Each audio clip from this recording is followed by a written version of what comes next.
Thank you so much, sir, for joining us today. On behalf of the entire editorial team, I would like to just extend my gratitude to you. So, sir, should we start off with the interview? हाँ, why not? Thank you पहले तो धन्यवाद आपको और आपकी पूरी team को कि आपने मुझे अवसर दिया.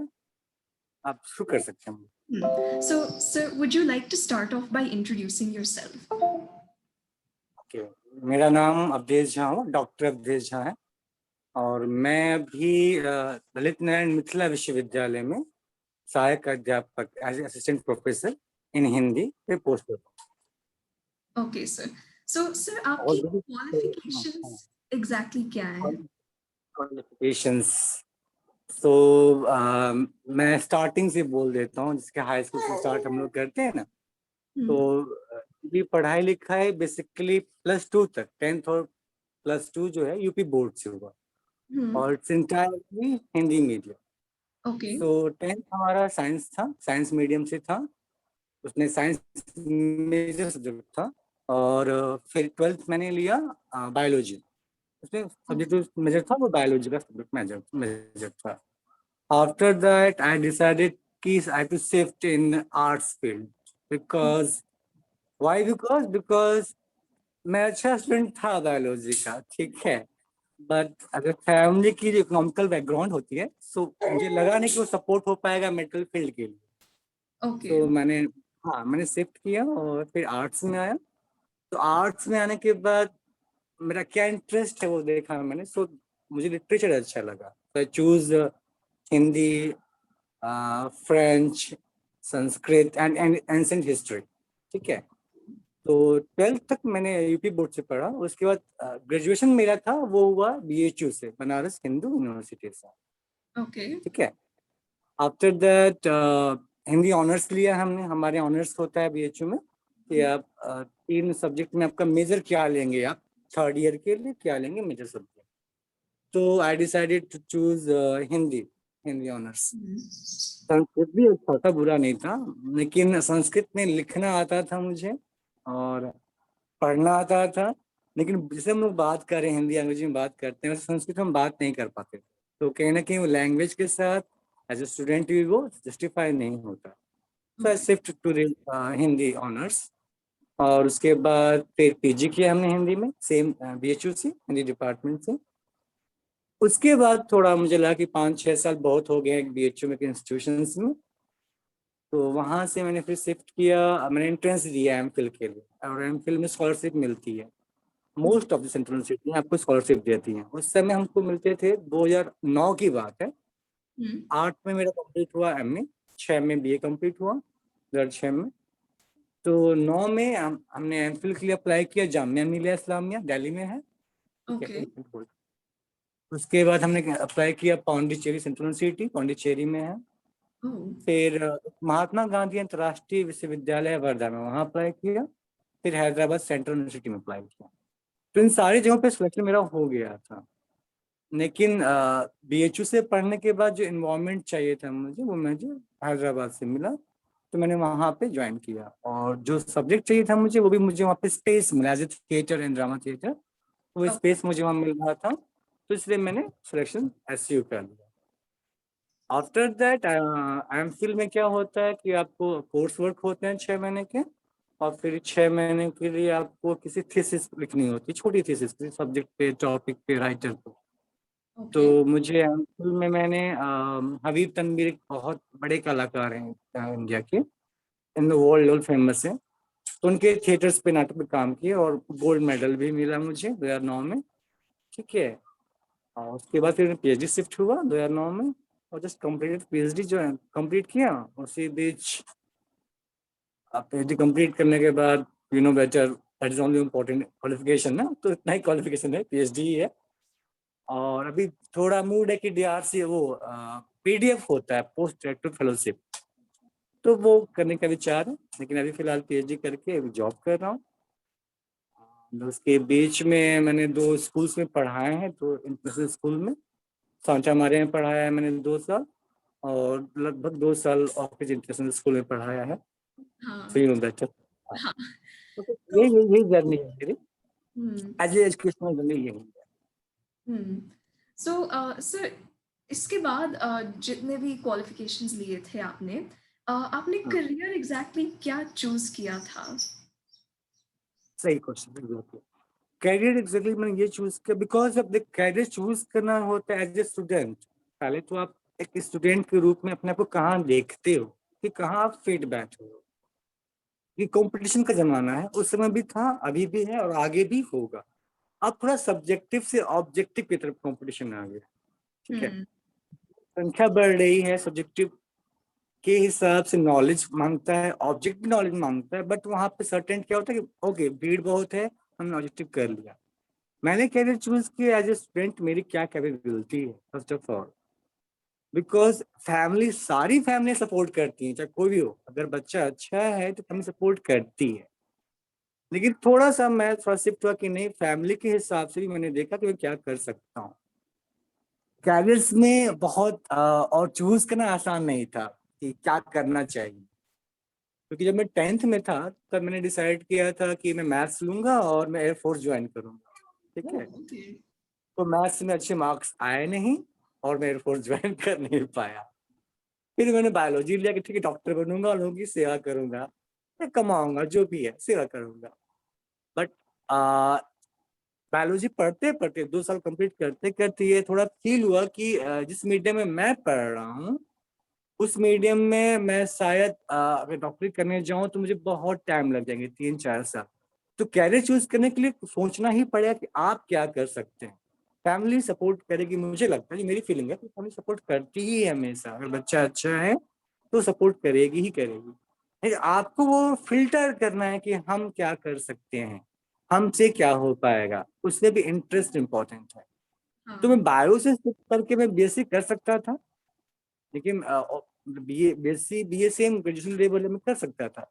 बट बीएससी का भी वही होता, फिर again shift to in the English medium, तो it's difficult for me to cope up with all the matter.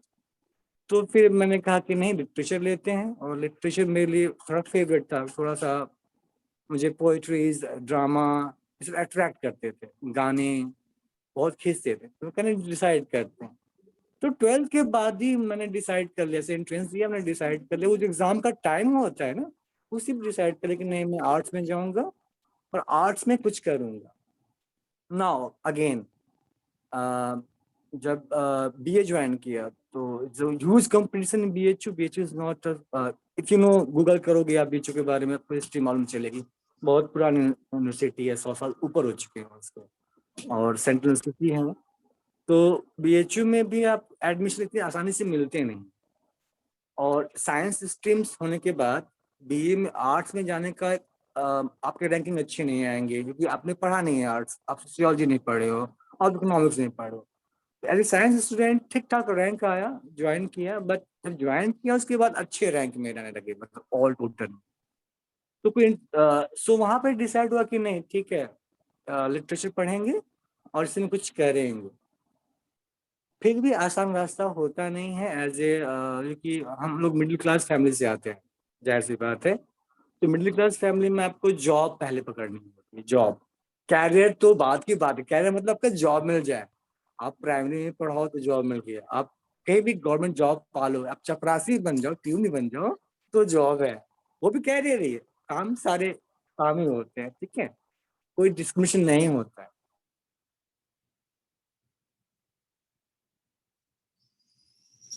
Job मिल, ठीक है। तो बीएड कर लिया, तो बीएड आप करने से आपको स्कूल में जॉब मिल गई, आप आराम से गवर्नमेंट कॉलेज में या किसी स्कूल में आपको टीचर हो गए, फिक्स सैलरी होगी। वो उसमें फैशन था कि आप आर्ट्स कर रहे हो, लैंग्वेज पढ़ रहे हो, अभी भी फैशन है वो, तो बीएड कर लो इजी जॉब के। मैंने डिसाइड किया कि नहीं, मुझसे बीएड नहीं होगा, मैं नहीं कर सकता। एक ये हुआ। उस बीच बीएचयू में पढ़ते हुए मेरे बहुत सारे फ्रेंड्स सिविल्स की तैयारी करते थे, आईएएस पीसीएस की। और तो वहां भी मुझे लगा कि मैं आई am not that type of person कि मैं सोसाइटी को ठीक कर पाऊंगा या डिसिप्लिन कर पाऊंगा, या अगर मैं करता हूँ तो मैं कितना इजीली कर पाऊंगा। तो मुझे लगा कि नहीं, आई कैन डू दैट। मैंने दिए हैं बहुत सारे पीसेस के फ्री दिए हैं, निकले भी हैं, लेकिन मुझे लगा कि नहीं, मैं उस फील्ड के लायक ही नहीं। आपको सोचना है कि आप किस लायक हैं। पहली तो कैपेबिलिटी सब में होती है, लेकिन हम किस में अच्छा कर पाएंगे ये सोच के मैंने फिर कहा कि नहीं मुझसे नहीं होगा। मैंने फिर पीजी किया। पीजी किया तो थोड़ा और स्पेस मिला मुझे। उसके बाद भी फैमिली का वही दबाव कि बीएड कर लो, बीएड कर लो। तो आफ्टर ऑल मैंने, क्योंकि आपको सपोर्ट कर रही है ना फैमिली, फाइनेंशियली सपोर्ट कर रही है, तो इसीलिए मैंने फिर चूज किया कि नहीं, जहाँ पे मुझे फेलोशिप मिलेगी मैं वहां जाऊंगा, ताकि फैमिली को भी टेंशन ना हो और मैं जो करना चाहता हूँ मैं करूँ। तो ये सब उसी बीच हुआ कि उसमें भी एमए करते समय ये मालूम चला कि मैं specially in literature world, in academic world, I can do good in theatre and drama and theatre things. Okay. तो हाँ, तो फिर मैंने एक पैरेलली कैरियर बनाया ड्रामा और थिएटर में। तो कह लो कि 2008 के बाद से मैंने थिएटर को सीरियसली लिया। क्या थिएटर ने मुझे सीरियसली लिया, अब किसने लिया नहीं पता, लेकिन थिएटर स्टार्ट किया मैंने और लगभग लगातार अब पिछले 2 साल तक थिएटर किया है। अभी जो कोरोना चल रहा है तो मुश्किल नहीं, पॉसिबिलिटी नहीं है। तो थिएटर किया, पूरे इंडिया में किया है, दिल्ली, भुवनेश्वर, रायपुर, जयपुर, इन सब जगहों पे, भोपाल पे जहाँ थिएटर होते हैं, गोवा, इन सब जगह थिएटर किया। तो वो एक्सपीरियंस काम आया। और एमए करते ही मैंने सोचा कि नहीं भाई, मुझे कैरियर चूज करना है तो मुझे प्रोफेसर बनना है, और इसके लिए जो हायर पढ़ाई होती है वो करना होगा। तो आपको नेट भी निकालना होता है, यूजीसी नेट होती है, उस समय यूजीसी नेट थी, रिटेन थी, और फिर बाद में ऑब्जेक्टिव हुआ। अभी उसको सीबीएसई करा रही है कंडक्ट, सीबीएसई करा रही है, एनटी के थ्रू करा रही है।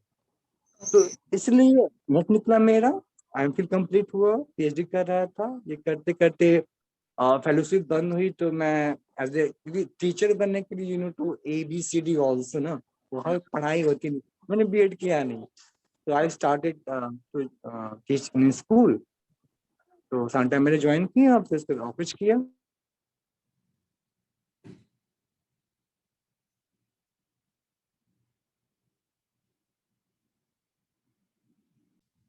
तो दैट इज ऑल्सो इम्पोर्टेंट, वो भी इम्पोर्टेंट था कि क्या करना है। तो कैरियर की बात जहाँ मैं कहूँगा कि आप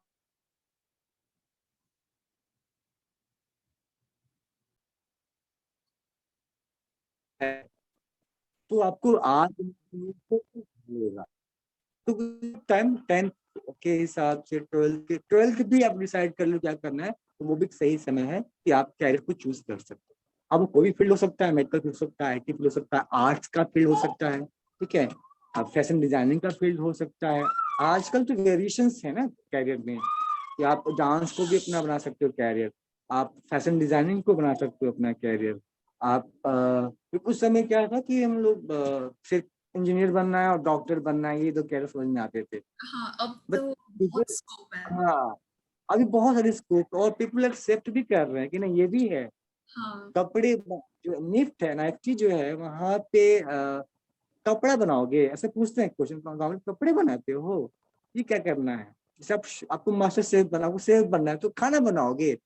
सो ये आपको जवाब देना है लोगों को, या तो ना दें, अपने काम से जवाब दें। तो now this is lots of variation.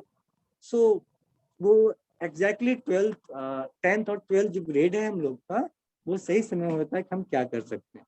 फिर भी मैं ये कहूंगा कि एक प्लान भी होना चाहिए। हाँ। सो वो, हाँ, प्लान भी होना चाहिए ताकि आपको सपोर्ट मिल सके। So yes. पैरेलली हाँ, एकेडमिक और प्रोफेशनली तो कहूंगा नहीं, but as a hobby theatre मैंने ये दो चीज रखा अपने पास, और ये भी है। Okay sir. I think you got it my answer. Yes. Sir, I wanted to ask next, what is your typical work day like? Like, what do you do at work? Like, what all do you do? Okay, मैं क्या काम, मतलब क्या मेरी routine क्या है मेरे काम करने का एज ए एकेडमिक। तो नाउ यहाँ पे दो टाइम हो जाएगा, तो 2 टाइमिंग्स, बिकॉज मैंने ज्वाइन किया 30 सितंबर 2019 मैंने ज्वाइन किया as assistant professor in this university. तो जब ज्वाइन किया तब कोरोना नहीं था। Yes. और सेंट्रल यूनिवर्सिटीज या जो प्राइवेट इंस्टीट्यूट्स होते हैं, जो रेगुलरिटी होती है, उस तरह का रेगुलरिटी और डिसिप्लिन स्टेट यूनिवर्सिटियों में कम। ठीक है जी, ऑनेस्टली बोल रहा हूँ यहाँ पे, ठीक है, क्योंकि जो रियलिटी और रियलिटी है, तो बहुत डिफरेंस है सेंट्रल यूनिवर्सिटियों में और स्टेट यूनिवर्सिटी में, डिफरेंस है because of background of society, because of background of student, ठीक है, and because of economically background important. तो टीचर्स भी यहाँ पे पहले बहुत कम थे, और तो बच्चे आते हैं नहीं आते हैं, टीचर्स आते हैं नहीं आते हैं, ये बात की बात। जब मैंने ज्वाइन किया तो सेम कंडीशन था, स्टूडेंट बहुत कम आते थे, बहुत कम, लेकिन जो भी आते थे हम लोग पढ़ाते थे। एक ऑफलाइन जो मोड रहा हम कोरोना टाइम में, सो ऑफिस टाइम हमारा है 10 to 4, आप तक ऑफिस जाओगे और 4 बजे ऑफिस से आ जाओगे। उसमें भी 5-6 घंटे बोलते हैं आपको रहना है मिनिमम, ठीक है। तो ये टाइम टेबल है ऑफिस जाने का, कॉलेज जाने। उस टाइम पे आप जो रूटीन वर्क है हमारा वो है बच्चों को पढ़ाना, सिंपली उनसे डिस्कस करना, एक ही रूट है, आप पढ़ाओगे बच्चे डिस्कस करेंगे। ये तो हमारा ऑफलाइन में था। अदर्स वर्क्स होते हैं इंस्टीट्यूशनल की, आपने ऑफिस का वर्क कुछ कर दिए, या ट्रेनिंग होती है हम लोग की एज ए टीचर की, तो हम बोलते हैं फैकल्टी इंडक्शन प्रोग्राम, आपको वो करना है ज्वाइन, आपको रिफ्रेशर कोर्स करने हैं, आपको वर्कशॉप करना है as a career, as a professor हमको ये करने होते हैं थ्रू आउट। और अभी तो चेंज हुआ है, एजुकेशन पॉलिसी चेंज हुआ, you know that, new education policy भी आई है, तो उसके हिसाब से भी, हाँ उसके हिसाब से अभी चैलेंजेस ज्यादा हैं टीचर्स के लिए भी और स्टूडेंट्स के लिए। फिलहाल ही तो ऑफलाइन में था कि हम कॉलेज गए और पढ़ाकर आ गए, ठीक है। अभी क्या हो गया है कि जब लॉकडाउन लगता है, कॉलेज कॉलेज नहीं खुलता है, तो हम लोग या तो गूगल मीट के थ्रू पढ़ाते हैं बच्चों को, या उनको सर्विस कंटेंट भेजते हैं। तो ये चीजें चेंज हो गई हैं। जो हमारा इंटरेक्टिव मीडियम था फेस टू फेस, जैसा कि लोग वर्चुअल मीडियम में आ गए हैं, तो वहाँ पे कहीं ना कहीं हल्की सी आर्टिफिशियलिटी होती है। यस। कनेक्शंस कहाँ, क्योंकि आप you are not together with lively emotions, है ना। सेम थिंग थिएटर, हाँ हाँ, सेम थिंग थिएटर में भी है। थिएटर करते तो लाइव रहता है, ऑडियंस सामने रहती है, हम परफॉर्म करते, कनेक्ट होता है। क्लासरूम में वही होता है, दोनों कनेक्ट रहते हैं कि ठीक है, कोई सवाल कर दिया, या कोई बच्चा उसका मूड नहीं है पढ़ने का, या मैं ही कुछ एक्शंस कर रहा हूँ, तो वहाँ पे हम कनेक्ट रहते हैं किसी भी तरह। नाउ यहाँ पे क्या है कि वर्चुअल मीडियम है, तो बच्चा पढ़ रहा है नहीं पढ़ रहा है, टीचर बोले जा रहा है रामायण की तरह, तो वो चीजें एक मोनोटोनस हो गया है। बट कहते हैं ना कि जो प्रॉब्लम्स आते हैं सोल्यूशंस भी आते हैं। तो अभी तो बहुत टफ है एजुकेशन, चाहे किसी लेवल पे हो, बहुत टफ है, क्योंकि होमवर्क भी ज्यादा बच्चों को देना पड़ रहा है। मैं हम लोग तो फिर इजिली 1-2 होमवर्क दे देते हैं। तो अभी ऑफलाइन ऑनलाइन मोड में ही हो रहा है कि बच्चे ज्वाइन करते हैं, लेकिन ऑफलाइन में जितने बच्चे नहीं आते थे, ठीक है, उससे ज्यादा ऑनलाइन मोड में बच्चे आते। इसका रीजन ये है, और ये पूरे बच्चे नहीं है, जैसे I have MA 3rd semester में, master in art 3rd semester में, हमारे पास 120 स्टूडेंट, ओके। सो जब क्लास खुलते थे तो ये 10-12 बच्चे ऐसे आ जाते थे, लेकिन ऑनलाइन मोड में, हाँ ऑनलाइन मोड में 35-40 प्लस बच्चे आते हैं। सो वाई, बिकॉज मैंने कहा ना, बैकग्राउंड, इकोनॉमी, फैमिली, और डिस्टेंस में रह रहे हैं। कॉलेज कहाँ पे है और बच्चे बहुत दूर रहते हैं, कोई 40 किलोमीटर दूर रहता है, कोई 50 रहता है, तो उनके एक्सेसिबिलिटी है कि उस हिसाब से ऑनलाइन उनके लिए सुविधा पड़ा, सो दे ज्वाइन इजीली। ये प्लस पॉइंट उन लोग के लिए था। हाँ, थोड़ा ये डिफरेंस, हाँ हाँ, इसमें सुविधा मिल जाती है कि हाँ ठीक है, चलो ऑनलाइन मीडियम हम जुड़ सकते हैं। लेकिन यहाँ भी अभी ऑल ओवर इंडिया के थ्रू देखा जाए तो जो परसेंटेज ऑफ कहते हैं अटेंडेंस क्लास है, तो जो ऑफलाइन में 100% क्लास अटेंड करते हैं बच्चे, उस हिसाब से जो रेशियो आया है वो 10 to 20% ही है। क्योंकि कहते हैं ना, हमारी भारत है, गांव का देश है, गांव प्रधान है, ठीक है, तो ये ज्यादा है। और और जो चैलेंजेस हैं, कह लो कि as a teacher, as a, क्योंकि इंटरनेशनल स्कूल में पढ़ाते हुए मुझे कोई चैलेंज नहीं था। मुझे चैलेंज बोले तो कहने का मतलब ये हो कि हाँ, मैं अपने टाइम पे जा रहा हूँ, बच्चे अपने टाइम पे आ रहे हैं, discuss with talk, we have fun है। तो वो और 100% अटेंडेंस बच्चों का भी हमारा भी same, because we are there, we are settle same place, तो इजी था हमारे लिए। यहाँ ये चैलेंज है कि बच्चे दूर दूर से आते हैं, तो बच्चे आए नहीं आए, कोई खेती कर रहा है, कोई जॉब पार्ट टाइम जॉब कर रहा है, लेकिन एग्जाम्स में सब आएंगे, एग्जाम सब देंगे, ठीक है। एग्जाम कोई नहीं छोड़ता, एग्जाम सब देते हैं, सब पास होते हैं। सो दैट थिंग्स एजुकेशनल जो चेन है उसमें थोड़ा डिफरेंस दिखता है। So I am not happy with this work first of all. As a teacher I want my class ना, मुझे क्लास में बच्चे चाहिए। I Yeah. Can't teach I can't teach wall, और मैं दीवार को नहीं पढ़ा सकता। तो एज ए टीचर मैं खुश नहीं हूँ क्योंकि बच्चे मुझे मिलते हैं, इसलिए एक बच्चा भी मिलता है तो मैं पढ़ाता हूँ, 100 बच्चे भी मिलते हैं मैं पढ़ाता हूँ, कि कुछ सीखने को मिलता है उनसे, एटलीस्ट कुछ सीखते हैं। फिर भी as a career you have great as job.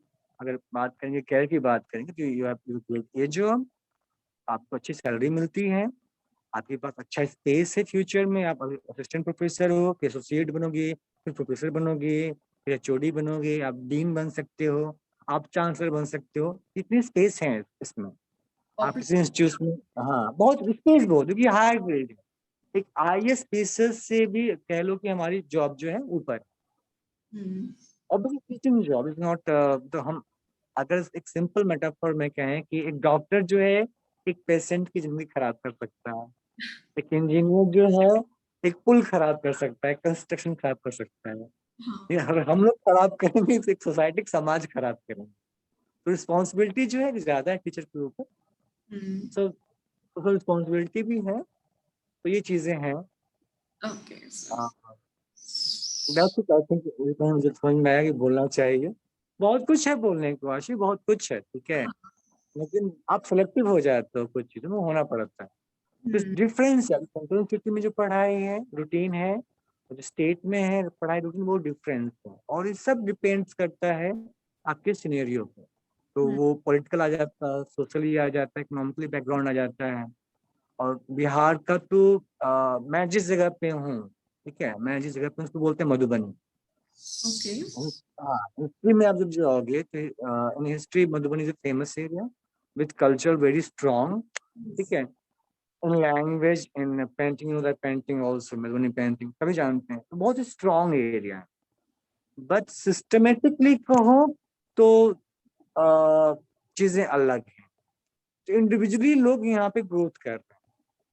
Individually किसको करना है, तो यहाँ के लोग यूएस में भी हैं, अच्छे डॉक्टर हैं, अच्छे पॉलिटिशियंस हैं यहाँ पे, अच्छे आईएएस से सबसे ज्यादा निकलते हैं यहाँ से।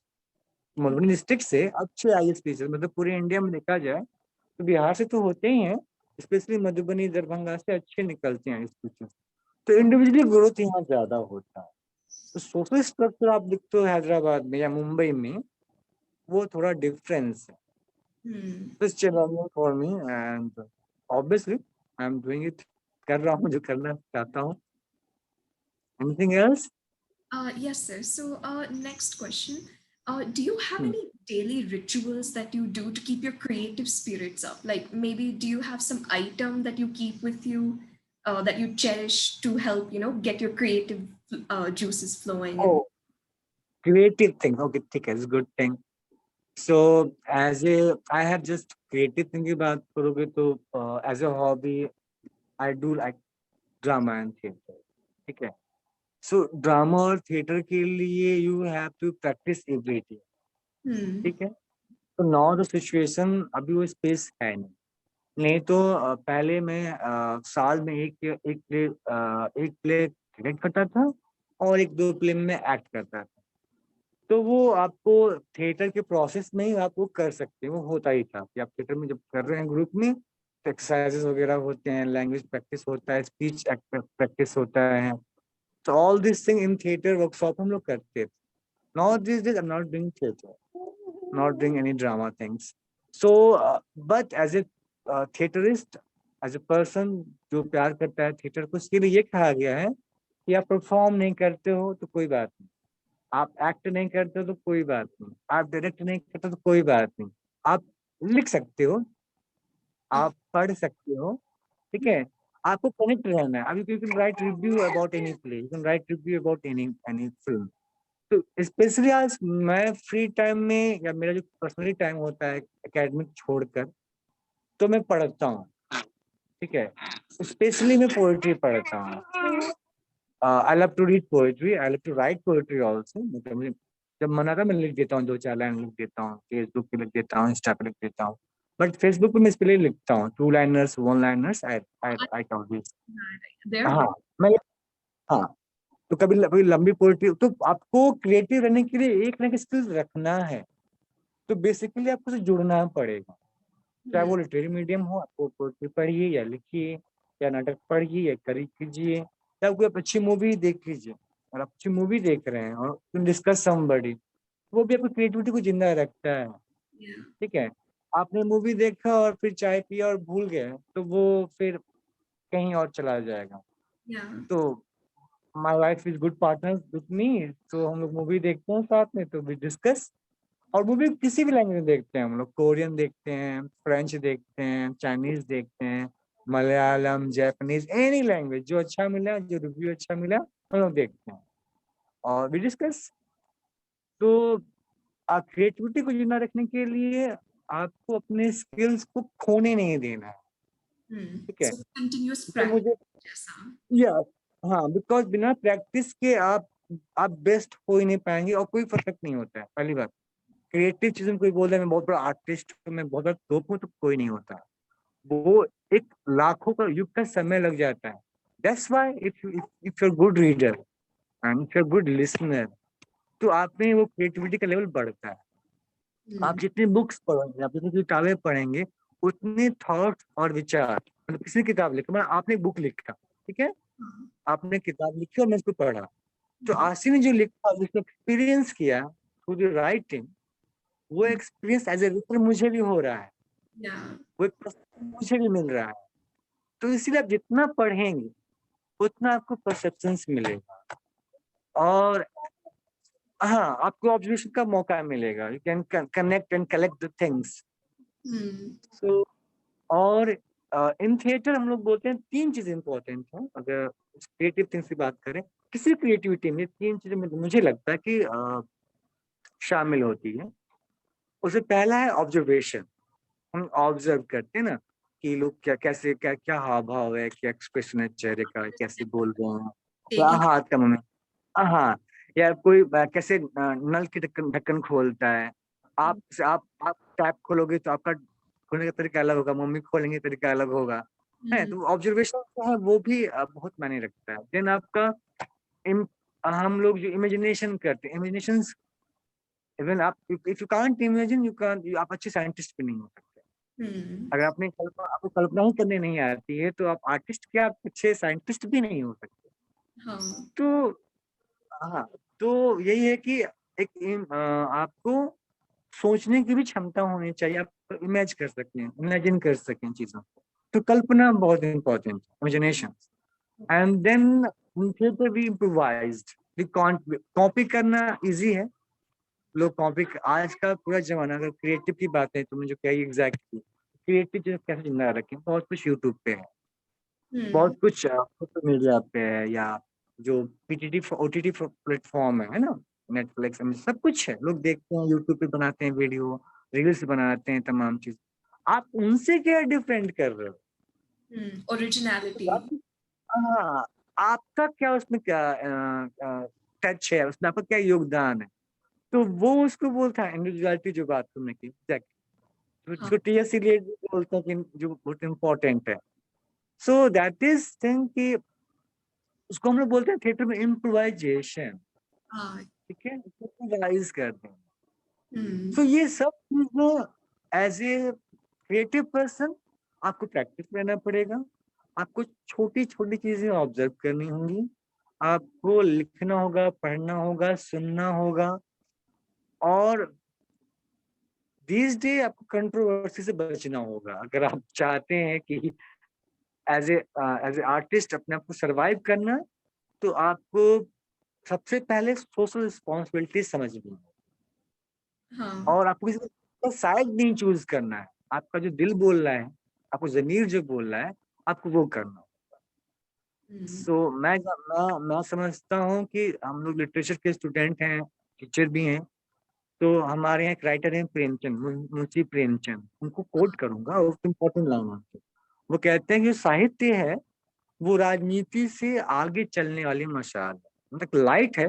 मशाल जो होता है ना, लाइट का पुंज होता है, वो टॉर्च की तरह, मशाल की तरह जो पॉलिटिक्स से आगे चलती है, रास्ता दिखाती है। जो क्रिएटिव चीजें वही करती है। कोई भी आर्ट मीडियम फॉर्म ले लो, वो वही करता है, डांस फॉर्म, पेंटिंग का फॉर्म, एनी क्रिएटिव थिंग। वो सोसाइटी को एक पिक्चर दिखाता है जिसको आगे फ्यूचर में क्या होने वाला है।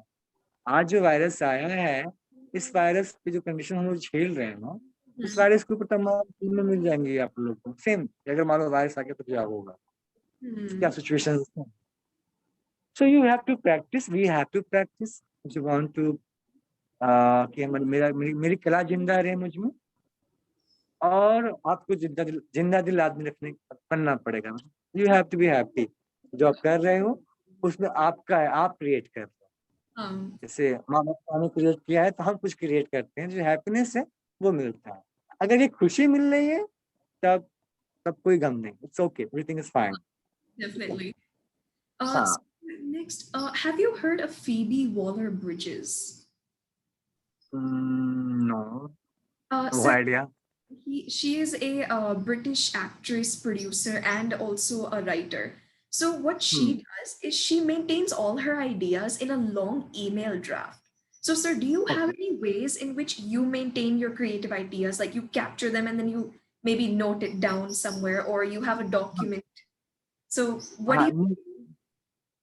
ट्रू। ये बात तुमने जो अभी समझ में आई मुझे। मैंने आज से 10 साल पहले नोट डाउन किया था कि ओके मुझे पोएट्री पब्लिश करानी है। आई हैव डायरी, मैं पुरानी कविताएं मेरी डायरी में नोट करके थी, और नोट अभी भी है डायरी मेरे पास, वो पुरानी पड़ी हुई है, 20 साल से है लेकिन है। और मेरे लैपटॉप के नोट में रहता है। बट आजकल जो चीजें हैं वो सेलेक्टिव हो गई मेरे लिए, कि बिकॉज मैं टोटली उस फील्ड में भी नहीं हूँ। तो मैं मेरा थॉट प्रोसेस जो भी है वो क्या है कि सटल चीजें मेरे माइंड में ही रहती कि क्या करना है, ठीक है। और जब वो करना होता है तो वो हो जाता है। पहले था कि हाँ मैं पोएट्री डायरी लिखता था और डायरी सेफ रखता था, या नोट करता था, जनरल में था कि हाँ कि इस दिन मुझे ये करना है, इस दिन ये करना है। बट सेम चीजें अभी इन द डायरेक्शन थिएटर में ऐड करता हूँ, तब वो प्रोसेस काम आता है मेरे, कि आई हैव वन डायरी, मैं उसको मेंटेन करता हूँ।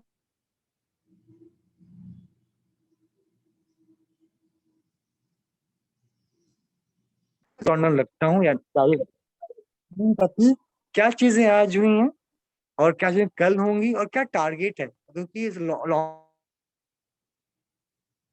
आप कोई प्ले डायरेक्ट करते हो तो इस टेक 1 से 2 महीने लग जाते हैं, टेक 1 and 2 month, ठीक है। तो उसकी पूरी प्लानिंग करनी पड़ती है।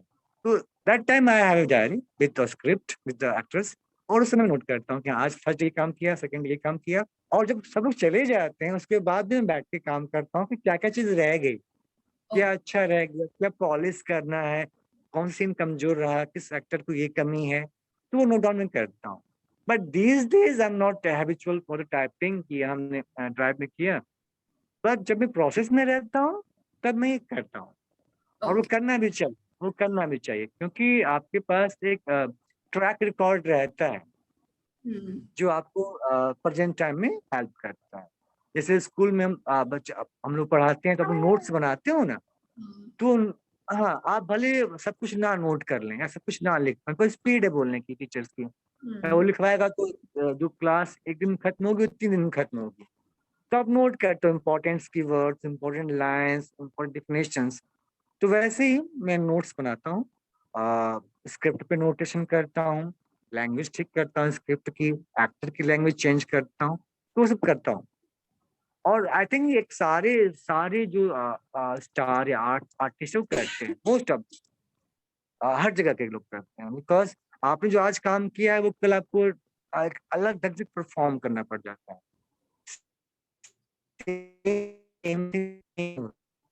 अब जितना आप फिल्टर करते हैं ना वो नोट्स में फिल्टर हो पाता है, ठीक है। तो वो इम्पोर्टेंट होता है, हाँ आपको रखना पड़ेगा और रखना भी चाहिए। तो दिस डे मैं लैपटॉप में कहीं ड्राइव में नहीं रखा हूँ, बट जब मैं कोई प्लेटफॉर्म करता हूँ तब डायरी रखता हूँ अपने पास, और रिकॉर्ड में रहता है मेरे। पोएट्री में आजकल सोशल मीडिया पे लिखता हूँ, तो उसका मैं रिकॉर्ड नहीं रख रहा हूँ। बट आई हैव, जब सोशल मीडिया नहीं था तो मेरे पास एक डायरी है, अभी भी रखी है, उसमें 50 से 50 वो पोएट्रीज लिखी होंगी मैंने, तो वो सेफ है और वो पब्लिश नहीं किया है मैंने अभी तक कहीं, वो उस डायरी में ही है। बाकी नाउ दिस डे जो जब से मैं फेसबुक यूज कर रहा हूँ तब से वो फेसबुक पे आ जाती हैं, तो मेंटेन द थिंग्स और करना भी चाहिए, ठीक है। So, sir, आपका current job, like your current job, what do you like about your job and what do you not like about your job? हाँ, question, what do I like the job, मतलब मुझे क्या पसंद है job, हाँ, तो specially है discussion with the student. पढ़ाते समय जब हम डिस्कस करते हैं, नॉट वन मीडियम तुम्हें पढ़ा दिया और बच्चे झोला उठाए और घर चले गए, take back and go home. तो जब कुछ बच्चे अच्छे आते हैं जो डिस्कस करते हैं, तो हाँ, वहाँ मुझे डिस्कशन, बिकॉज तब मैं समझता हूँ कि मुझ में क्या कमी रह गई है और बच्चा कितना जान पाया है, या मुझे कितना और ग्रोथ करना है अपने आप को, या क्या चीज और पढ़ा देना है, क्योंकि सिंपल सिंपल वर्ड्स के मीनिंग भी कभी कभी हम लोग भी भूल जाते हैं और yeah, बच्चे आपको बोल, जैसे पोएट्री में पढ़ा रहा था, उस पोएट्री में एक वर्ड आया था और that is kind of food, fruit, ठीक okay, है, और मेरे लिए कुछ और मीनिंग रिफ्लेक्ट कर रहा था, बट बच्चों ने बताया मुझे, सर ये यहाँ का फ्रूट है सर, इसको हम लोग मैथिली में ये बोलते हैं, और मैंने कभी देखा नहीं था। तो वो एक्चुअली था खरबूजा था क्या, खरबूजा, वाटरमेलन था, मस्क मेलन, मस्क मेलन था, ओके, वो मस्क मेलन था, मैंने देखे मस्क मेलन खाया भी है, बट हाँ, लैंग्वेज नहीं, लैंग्वेज वो चीजें अलग है, ठीक है। तो हाँ, उन लोगों ने बताया सर ये होता है, तो वो मुझे उनसे मिला। हाँ, हाँ, फूट, हाँ, यहाँ एक वर्ड है फूट, फूट, हम्म, फूट नहीं, फूट, द वर्ड इज फूट, हाँ, कि वो शब्द फूट था। फूट का मतलब होता है कि दो लोगों के बीच में फूट डाल देना अलग करने के लिए, हाँ, मतलब, हाँ, और उसी फूट का एक फल भी होता, तो फूट मस्कुलिन को बोलते हैं, वो नेटिव लैंग्वेज में फूट होता है उसको बोलते हैं। तो बच्चों से मालूम चला मुझे, मैं उसका एक सिंगल मीनिंग बता रहा था बट देखिए डिफरेंट पर्सपेक्टिव, वो स्पेस मिलता है। तो मुझे यही पसंद है कि पढ़ाते समय जो हम करते हैं डिस्कशन, जिसमें कोई भी चीजें हम लोग शेयर करते हैं, sharing things, I like sharing things first of all, interaction. और क्या पसंद नहीं है, तो पसंद नहीं है मुझे formalities, I don't like formalities की ये टाइम है और इस टाइम में आपको पढ़ाना है।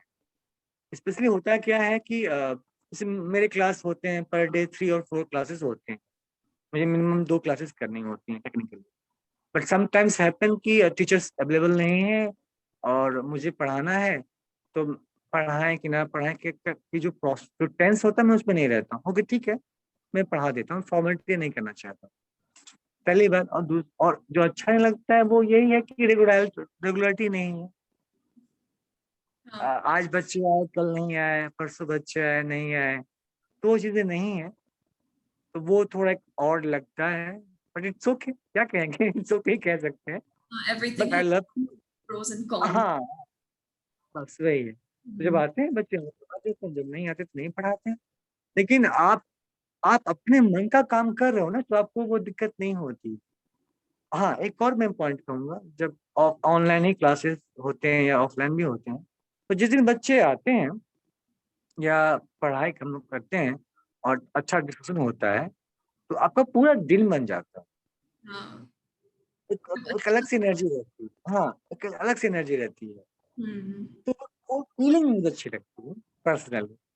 जॉब की छोड़ दो, जॉब का नहीं नहीं मालूम, बट लेकिन जब बच्चों को पढ़ाते हैं और बच्चे पढ़ते हैं, हम लोग डिस्कस करते हैं और अच्छे सवाल होते हैं, कुछ निकल के आता है, तो पर्सनली आपका दिन बन जाता है, एंड इट्स हैपन एवरीवेयर। अगर अपने काम को आप प्यार करते हो ना, तो वो आपको बदले में यही मिलता है, सैलरी मिलती है, इट्स ओके, वो किसी काम में भी मिलेगी आपको सैलरी, आप कर्म करेंगे तो।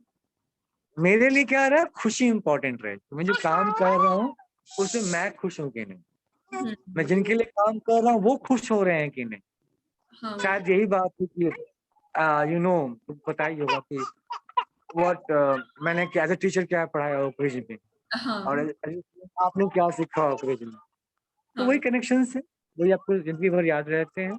So that experience is important for me. Happiness, आपने काम किया और आप हैप्पी हैं, आपने फॉर्मेलिटी की तरह काम नहीं किया। Just give me 1 minute. Yes. So next I have a question. How, as a director or as an actor, sometimes you may face writer's block or creative block. How do you overcome that mental block? Like, do you have any techniques? No, yes, it's true. Writer blocks होते हैं और writer blocks मुझे भी हुए थे। Writers block तक क्या है कि मैं मतलब सिंपल बोले तो लेखक जो लिखता है वो कभी लिखना उसको हो नहीं पाता, यही है ना राइटर्स ब्लॉक। हाँ, हाँ। तो वो किसी भी क्रिएटिव मीडियम में है, किसी भी मीडियम में होता ही है और वो एक दिन में जाता नहीं और एक दिन में बंद नहीं होता है। जैसे अपनी कहा था, तो मेरे दोनों रहे, एज ए क्रिएटिव में भी रहे और एज ए एकेडमिक में भी मुझे वो चीजें मैंने फेस की हैं, तो मैं बता सकता हूँ और सब करते हैं, मुझे लगता है होता होगा। तो जब मैं पीएचडी कर रहा था तो रिसर्च के टाइम पे मुझे मालूम चला कि बहुत ज्यादा मैटर नहीं, ठीक है, रिसर्च में। और आप जो लिख रहे हो उसके लिए सामने वाला खुश नहीं है कि आप क्या लिख रहे हो, ठीक है। क्योंकि क्या होता है रिसर्च में, they want references, they want footnote, they want तमाम तामझाम, all this thing, but they don't like your perception, आपका परसेप्शन सब ढूंढना। तो वहां पे जब रिसर्च कर रहा था मैं, तो मैंने ये पाया कि बहुत सारे राइटिंग जो है कॉपी कट पेस्ट है। तो वो मुझे बहुत ही प्रॉब्लमेटिक लगता था कि क्या है, मैं जो लिख रहा हूँ वो पसंद लोगों को नहीं आ रहा है, और जो मैं रेफरेंसेस ले रहा हूँ किसी के भी, तो वो एक दूसरे के थॉट जो प्रोसेस है वो सेम के सेम है, ऊपर नीचे थोड़ा चेंजेस है, सेम कॉपी है। तो स्ट्रगलिंग मुझसे में हुई, मेरा लिखना बिल्कुल बंद हो गया। एज एकेडमिक में बात कर रहा हूँ, एज एकेडमिक जो ब्लॉक होता है, मेरा लिखना बंद हो गया था। मैं पढ़ता था, कुछ नोट खींच दिया, कुछ लाइन खींच दिया, बट जो राइटिंग करता था वो मेरा बंद हो गया था। उससे निकलने में मुझे बहुत टाइम लगा। मतलब अगर मैं कहूँ राइटर्स ब्लॉक जो मुझे हुआ था उससे निकलने में मुझको 2 साल लग गए। हाँ, वो 2 साल लगे, और वो 2 साल इसलिए लग गए कि तब सडनली क्या हुआ कि आपको सबमिट करनी है पीएचडी, यू नो दैट। जब मैं पढ़ा था वही बोल रहा था, तो उसके लिए क्या हुआ, हाँ, आपको सबमिट कर, तो प्रेशर्स आया आपके ऊपर, उसने वो काम किया। और दूसरी बात, जो मेरी हॉबी थी, जो थिएटर था, जो मैं पार्ट टाइम सिंग करता था, उसने हेल्प की। But good energy, the good vibes help you out, पहली बात, द गुड इन्वायरमेंट। तो हाँ, वही अदर क्रिएटिव थिंग्स आपको वो हेल्प किया। तो जो पार्ट टाइम टीचिंग भी उसने मुझे हेल्प की, मेरी थिएटर ने मुझे हेल्प की, हॉबी ने, बिकॉज थिएटर में करता था और मेरी रिसर्च में थिएटर के ऊपर ही था। तो जो मैंने एक्सपीरियंस किया थ्रू थिएटर, उसे ही मैंने अपने रिसर्च में लिखा, थोड़े बहुत रेफरेंस के साथ। तो फिर मुझे वो नहीं, हाँ, मुझे वो कट पेस्ट की फीलिंग्स नहीं आई, ना मैंने किया भी नहीं है और करना भी नहीं चाहिए। तो जो मैंने फेस किया था, सब कट पेस्ट ही कर रहे हैं, सब वही लिख रहे हैं और उसको रिसर्च बोल रहे हैं, उसको पीएचडी बोल रहे हैं, मैं क्या डिफरेंस कर रहा हूँ। तो जो आप डिफरेंस मेक करते हो ना, वहीं पे मुझे लगता है कि वो चीजें आपको रोकती हैं या आपको अलग करती हैं कि नहीं, उसने तो ऐसा लिखा, मैं तो ऐसा लिख सकता हूँ। ये होता है। और कभी कभी ये इसलिए भी होता है, मुझे जो लगता है, जो मेरी फीलिंग्स है, जब आप रिपीट करने लगते हो चीजों, जब आप रिपीट करने लगते हो और फिर आप ऑब्जर्व करते हो या पीछे देखते हो, लुक बैक, जब वापस देखते हो और रियलाइज करते हो कि हम तो वही चीज लिखे जा रहे हैं, वही चीज कॉपी किए जा रहे हैं, सेम चीज अपनी ही चीज कॉपी कर रहे हैं और कुछ डिफरेंस नहीं है, तब as a sensitive writer you thinks कि नहीं, कुछ नया नहीं लिख रहा हूँ मैं, कुछ भी नया नहीं है, तो वो भी आपको बोलता है स्टॉप करने के लिए। और वो इम्पोर्टेंट भी है मुझे लगता है, क्योंकि तभी आप डिफरेंट परसेप्शंस, डिफरेंट सिनेरियो निकाल पाते हो। नहीं तो आप वही रिपीट वर्क करते हो। आप सिनेमा देखती होगी तो आपको करण जौहर की मूवीज में सेम थिंग मिलते होंगे। हाँ, रिपीटेशन, कौन एक शेट्टी है जो फाइट एक्शन मूवी करते हैं, उनमें सेम रिपीटेशन मिलता होगा। बट आप श्याम बेनेगल को देखो, Very या different. Very different. आप सत्यजीत रे को देखो, हाँ, बहुत डिफरेंट मिलेगा। तो देर क्रिएटिव, उनको काम रोज नहीं करना है ना, हाँ, उनको सेम थिंग नहीं करनी है। ये आप कुछ अच्छे एक्टर्स हैं, इरफान खान हो गया, ठीक है, नवाजुद्दीन सिद्दीकी हो गया, विद्या बालन हो गई, हाँ, प्लीज रिपीट वर्क नहीं करते हैं, ये डिफरेंट करते रहते हैं। very diverse. It's very diverse. हाँ, क्योंकि में जैसे लोग, ये लोग डिफरेंट करते हैं और चैलेंजेस एक्सेप्ट करते हैं। तो जो Hmm. चैलेंजेस है वही आपको इनसे निकाल सकता है। एंड गुड परसेप्ट, मतलब गुड एनवायरमेंट, तो Hmm. होते हैं लेटर ब्लॉक्स और सबके जीवन में आते हैं। अगर आप सिंसियरिटी से कोई लिख रहा है, कुछ क्रिएट कर रहा है, तो होता है। I think you are agree with me और नॉट, बट मुझे जो लगा, मैं ये समझता हूँ। लेकिन I टाइम लगता है। हाँ, मुझे से निकलने में बहुत टाइम लगता है, 2-3 साल लग गए। आई नो कि उसमें भी ब्लैंक था, सिर्फ ब्लैंक। ठीक है, Hmm. ओके यस, चल next. So next, what was something that you wished you would have known before you entered this field? Like, there are problems in every field. So, what is something that you would have wished you knew about before entering the field? हाँ, किसी भी field में जाने से पहले क्या चीज जो है जान लेना चाहिए, Yes. ये सवाल बहुत Yes. ही प्लेन सवाल है। स्लेट सवाल, मतलब ब्लैंक स्लेट है या Hmm. ब्लैंक ब्लैक बोर्ड है, आपको लिखने जाना है। Huh. यही क्वेश्चन है आपका। Huh. So, like, what do you wish you knew? Like, what was something that you think you should have known before going into the field?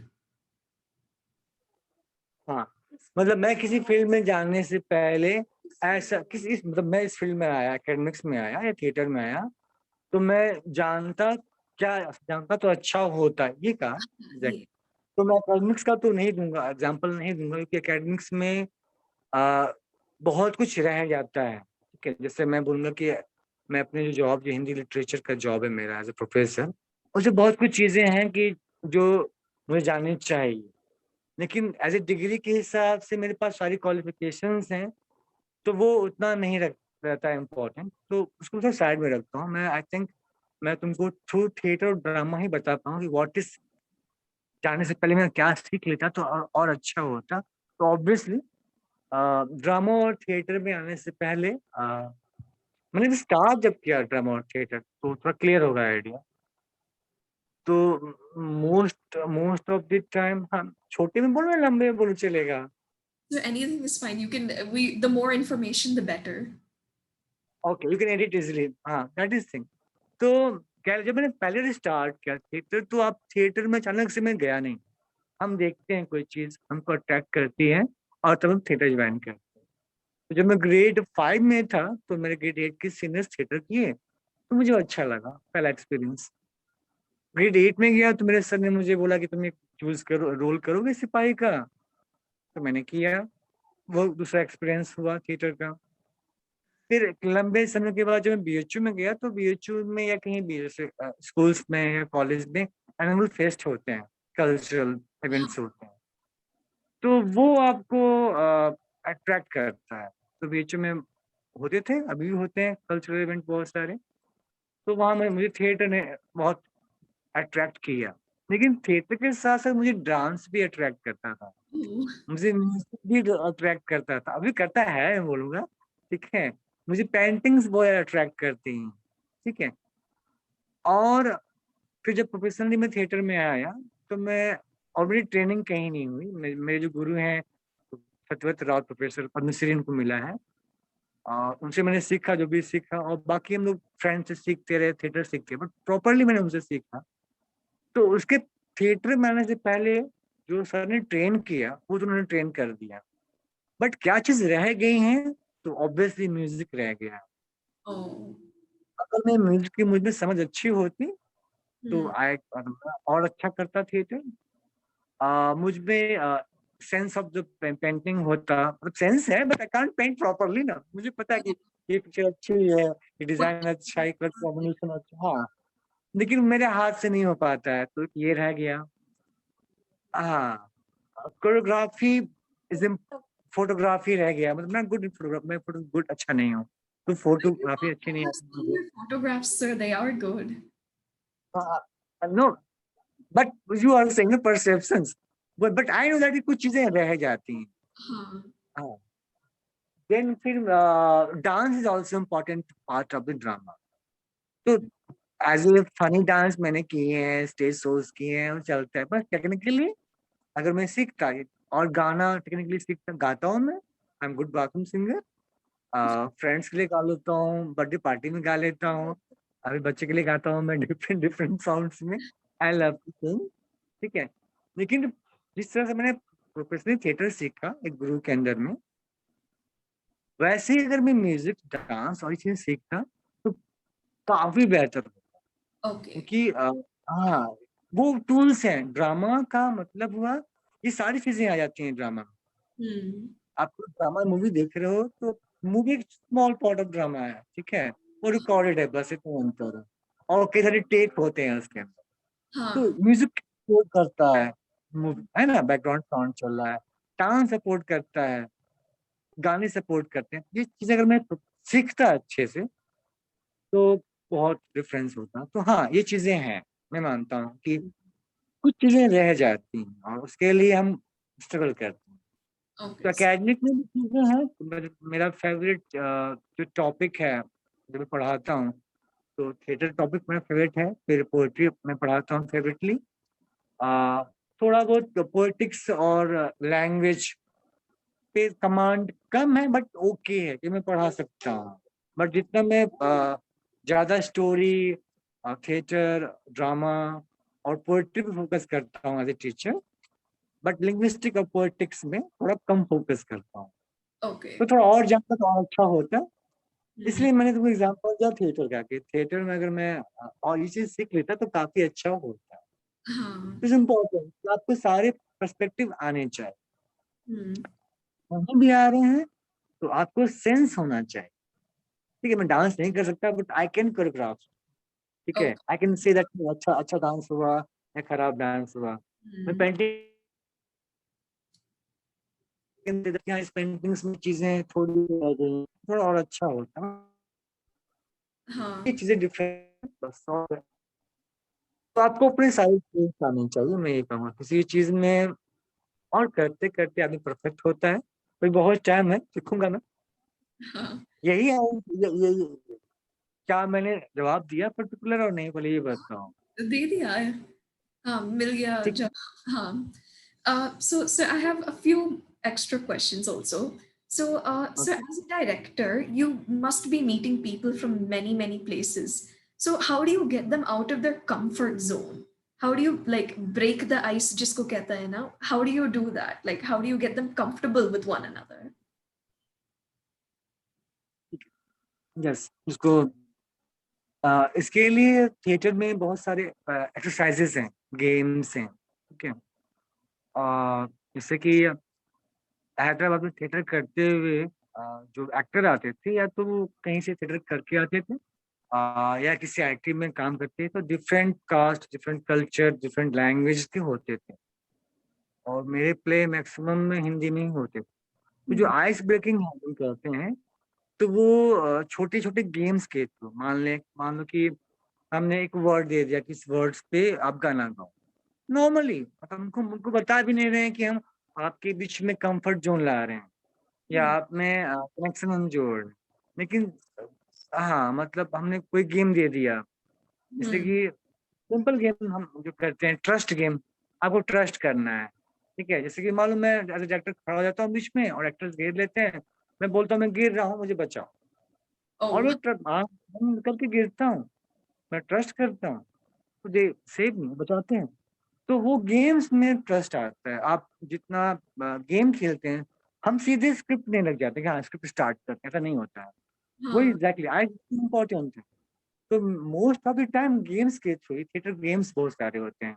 Okay. Football पास, हमने ball pass किया एक दूसरे को, नाम लेके पास किया, अलर्ट नहीं है, उसने उसने कैच नहीं किया, तो इस काइंड ऑफ फन आल्सो। फिर कनेक्ट होते हैं, नाम के थ्रू कनेक्ट होते हैं, Some बिकॉज interaction. इंटरेक्शन। हाँ, Hmm. मान लो हमने स्टिक लिया, स्टिक फेंक रहे हैं, नाम के साथ फेंक रहे हैं, या किसी और को भेज दे रहे हैं, या Hmm. कोई गेम खेले तो बाहर दौड़ रहा है, अब कुछ छूना है, तमाम जो सिंपल गेम होते हैं ना खेलते हैं बच्चों के साथ, सेम हाँ. वही गेम होता है। बट उसमें मीनिंग्स होता है कि हम जब तो सभी लोग डिफरेंट एरिया से आ रहे हैं। कोई हाँ जॉब करके आ रहा है, किसी को थिएटर करना है, कोई बहुत करके आया है थिएटर, उसका अपना ईगो है कि मैं बहुत कर चुका हूँ, मैं नहीं करूंगा, ठीक है। लेकिन सेम लेवल पे जब हम आते हैं तभी कुछ हो पाता है।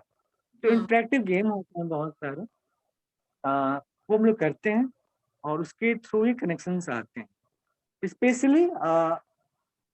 और खास कर क्या होता है जब आप गेम्स के बाद जो फ्री टाइम देते हो ना थिएटर हाँ में, तो उस बीच उन एक्टरों के बीच बॉन्डिंग होती है, ओके वो इम्पोर्टेंट होता है। गेम तो ठीक है, गेम में क्या हुआ क्या नहीं हुआ, मतलब मेरा जो फीलिंग्स है कि हमारे जब सर गेम्स करवाते थे, सांप सीढ़ी करवाते थे, या मैं आपको देख रहा हूँ, आप मुझे देख रहे हैं, कि जो आप एक्शन कर रहे हो वही मैं एक्शन रिपीट कर रहा हूँ, ऑब्जेक्ट सब्जेक्ट मिरर गेम बोलते हैं, ठीक है। तो बहुत फनी होते थे। तो वो सब तो हम लोग कर लेंगे, लेकिन हम लोग जो ब्रेक मिलता था चाय के टाइम पर, सब लोग बैठ के चाय पीते थे साथ में, तो वो टाइम जो होता था वो उन एज ए पार्टिसिपेंट्स के बीच में डेवलप होता है कनेक्शन, और वो वही होता है एक ओके गैप के बाद। कह लो कि लंच का टाइम, ठीक है, डिनर जब जब हम लोग लंच करते हैं तब का टाइम, इस क्लास में ये पढ़ाया गया, आज सर ने ये किया, तो समबडी इंटरेस्टेड नहीं, हाँ सही बोलो, सर ने आज ये पढ़ाया था या मैम ने वो पढ़ाया था, तो हाँ बंदा कुछ जानता भी नहीं, बट वो आपकी बात को सुनकर आपने एक्सेप्ट किया, तो आप भी हाँ ठीक है चलो बात कर, ये शेयरिंग चीजें। जो शेयर हाँ, करते हैं शेयरिंग थिंग्स। और हाँ उसमें भी आपने आप भेदभाव नहीं कर रहे, डिस्क्रिमिनेशन नहीं कर, as a teacher, as a theatrist भी आप ये अच्छा है ये बुरा है हम नहीं कह सकते, सब में अच्छाइयाँ हैं, सब में डिस्क्वालिटियाँ भी हैं। क्या हम्म, अच्छा हमको लेना है और क्या अच्छा क्या कमियों को हम दूर करना है, वो हमारा काम है, और उसी के लिए गेम होते हैं सारे। According to the script game होते हैं, according to the persons game होते हैं। जैसे अब मान लो कि ब्रेथ एक्सरसाइज होते हैं, बहुत सारे सांस लेने की होती है, तो कौन कितने मिनट तक सांस रोक सकता है, ठीक है। तो बकेट में डाल दिए पानी और डाल दी सर नीचे, कोई ओ 40 सेकेंड रोका, 30 सेकेंड रोका, अच्छा ऐसे 30 रुका तो मैं 1 मिनट रुक सकता हूँ, तो वो भी चीजें होती हैं। It's all about games, games के थ्रू ही, थिएटर गेम्स के थ्रू ही। और उससे क्या होता है, उससे बॉडी मूवमेंट्स अच्छी होती है, हम्म ठीक है। हम तो नाम लेके फेंकते हैं ये बॉल किसी को, यस, हम लोग जब नाम लेके बॉल फेंकते हैं, कैच कराते हैं somebody, तो हमारा स्पीच भी अच्छा होता है क्योंकि हम फेंक रहे हैं, तो थ्रो भी अच्छा होता है। तो उस थ्रू जो थिएट्रिकल एक्सरसाइजेस होते हैं वो कहीं ना कहीं थिएटर में भी काम आ जाते हैं, परफॉर्मेंस में भी काम आ जाते हैं। जब आप दौड़ते हो भागते हो बॉडी लैंग्वेज काम आती है। हम लोग हाँ डांस करवाते हैं, ऐसे चला जी डांस करो, चलो कैसे भी डांस करो। तो हाँ, इसीलिए जब वर्कशॉप किसी भी थिएटर में आप जाएंगे तो वर्कशॉप रखते हैं लोग, वर्कशॉप बेस्ड थिएटर, या तो प्ले करेंगे उससे पहले वर्कशॉप करेंगे। वर्कशॉप में ये चीजें होती हैं, थिएटर होता है, स्पीच एक्ट होता है, स्पीच थेरेपी होती है, तो इम्पोर्टेंट होता है इंस्ट्रक्शंस के लिए। तो यही करते हैं हम लोग। Theatre games, okay voice modulation, मतलब आपने जो बोला मैं उसका कॉपी कर रहा हूँ, ठीक है। आपने मतलब मैंने कुत्ते की आवाज निकाली, किसी ने बिल्ली की आवाज निकाली, तो कुत्ते से बिल्ली की आवाज में ट्रांसफॉर्मेशन है वो, तो ओके फनी भी हो। हाँ फनी, मतलब सेम वो रिपीट नहीं कर रहे हैं। हम लोग, हमने कान में कुछ कहा, चाइनीज डिस्टर होता है ना, कान में कुछ कहा और लास्ट में क्या आया, सेम थिंग्स, ठीक है। हाँ फनी गेम ये है, मतलब जो मुझे फनी गेम लगता था वो वॉइस चेंजिंग, कि किसी ने कोयल की आवाज निकाली और फिर उस सेकंड को पास किया और उसने कोयल की आवाज को एक मोटर गाड़ी की आवाज में चेंज कर दिया, तो दैट थिंग्स। हाँ so sir I just have one last question. What is some advice that you would like to give to someone who is going towards the same field that you are, like towards acting and directing? Some last piece of advice. Okay, and I think any creative and any artistic things, it take time. It's too long journey, और उसमें patience नहीं खोना है। Any any any career, आप career भी देखो, आपको patience नहीं खोना, आपको अपने बिलीव रखना है, फर्स्ट थिंग बिलीव योरसेल्फ, और आपको जजमेंटल नहीं होना। Hmm. जब आप जज करने लगते हो तो आप सीखते नहीं, ठीक है। आप क्रिटिक्स कर सकते हो, मुझे जो लगता है क्रिटिक कर सकते हो, आप बता सकते हैं क्या अच्छा क्या बुरा है, लेकिन जब हम जज करने लगते हैं तो आप कहीं नहीं, कोई भी जब जज करता है तो वो नहीं सीखता है।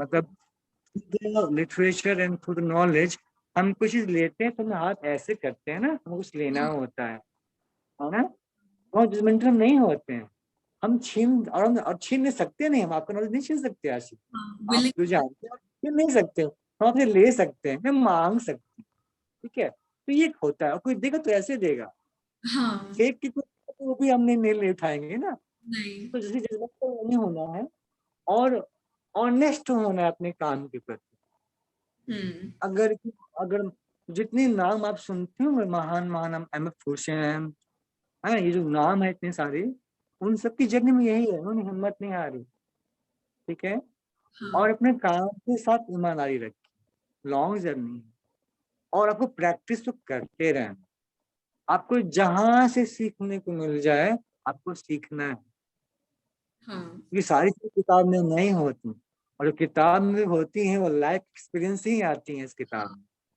ठीक है, तो आपको अपनी आंखें खुली रखनी है, आपको ऑनेस्ट होना है, आपको पेशेंस रखना है, आपको प्यार करना है अपने काम से, हम्म। तो that things make you happy, और हाँ, आप सीखते भी हो।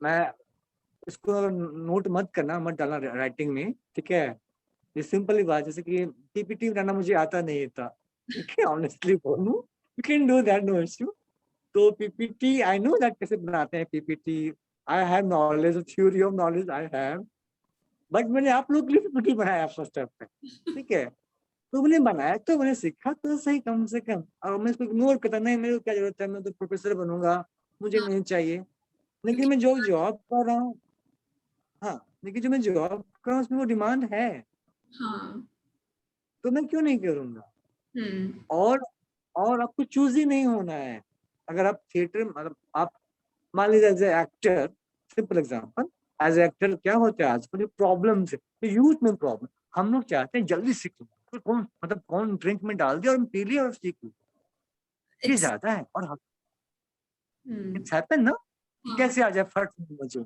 शॉर्टकट क्या है, नो, हाँ, there is no shortcut, there is no shortcut to learn any knowledge, to gain any things, there no shortcut, you hmm, can pass हो जाओगे, शॉर्टकट से पास हो जाओगे, but you can't say that कि हाँ ये हुआ, इस लॉन्ग जर्नी, लॉन्ग प्रोसेस, और as example in Indian politics में हमारे कहते हैं कि एज ए गुड आर्टिस्ट या एज ए गुड पोएट बनने के लिए तीन चीज इंपॉर्टेंट होती है, your talent, your practice and your learning, okay, ठीक है, इसको संस्कृत में बोलते हैं प्रतिभा, व्युत्पत्ति और अभ्यास, हाँ, मतलब हाँ, मैं मुझे कुछ नहीं आता कंप्यूटर, मैंने कंप्यूटर साइंस नहीं पढ़ा, बट प्रैक्टिस करते करते मैंने कुछ सीख लिया, वो हाँ, अभ्यास है, व्युत्पत्ति मैंने कुछ पढ़ के मैं कुछ समझा, वो हमारी लर्निंग प्रोसेस है, और टैलेंट जो आप में है अपना, स्पिरिचुअल, नेचुरल, ये हाँ, सब चीजें काउंट होती हैं, बट कोई शॉर्टकट नहीं है, और कोई आप जजमेंटल ना बने, और जिनके साथ आप काम कर रहे हो या सीख रहे हो वहाँ आपको ऑनेस्ट रहना है, हम्म, तब आप आर्टिस्ट बन सकते हो, तब आप क्रिएटिव पर्सन बन सकते हो, तब आपका नाम आपको हिस्ट्री में आएगा, ठीक है, जो तमाम हीरो हैं, तमाम शॉर्ट फिल्म्स बनते हैं, तमाम प्ले डायरेक्ट होते हैं, तमाम सिंगर्स हैं, लेकिन लता जो गाती हैं वो आज भी लता जी गाती हैं, वो कोई नहीं गा सकता, हाँ, है ना, आज भी कोई मुंशी प्रेमचंद की राइटिंग नहीं कर सकता, आज भी कोई लुशुन की तरह जो चाइनीज राइट नॉवलिस्ट है उसकी तरह नहीं हो सकता, आज भी कोई काफका नहीं बन सकता, है ना, तमाम पेंटर हैं, तो ये चीजें हैं, वैन गॉग नहीं बन सकता, हम्म, जिस तरह का जर्नी, तो आपको ऑनेस्टी रखनी है, आपको कोई शॉर्टकट नहीं लेना है, आपको सीखना है, आप जिससे सीख सकते हैं सीखना है, हाँ, उसके लिए आपको आंख कान नाक खुला रखना है, hmm. Is my perception. So, sir, I think that's all that we have for today. Once again, I would like to thank you so much for giving all this advice and telling about yourself. It has really been very helpful. And on behalf of the entire team, once again, thank you so much. Thank you so much आशी, धन्यवाद बहुत बहुत आपका। Of note के हिसाब से कोई किसी प्रश्न का जवाब आपको सही ना लगा तो आप पूछ सकते हैं, या कहीं डाउट है तो आप पूछ सकते हो, ठीक है ना? Sure, sir. आई थिंक मतलब मैंने ओके ओके